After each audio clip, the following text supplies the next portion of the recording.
Deste casulo sairá uma bela borboleta. Então, primeiro era a lagarta, e a lagarta agora está aí dentro, né? Formando este casulo.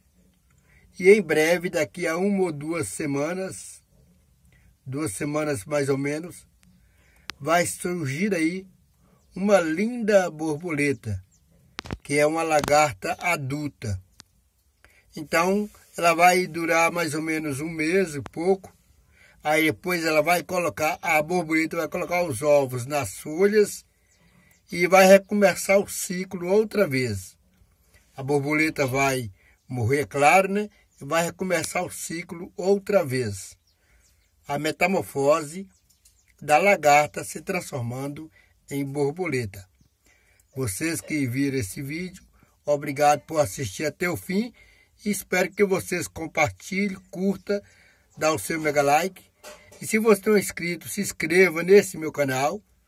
Ative o sininho para receber novas publicações.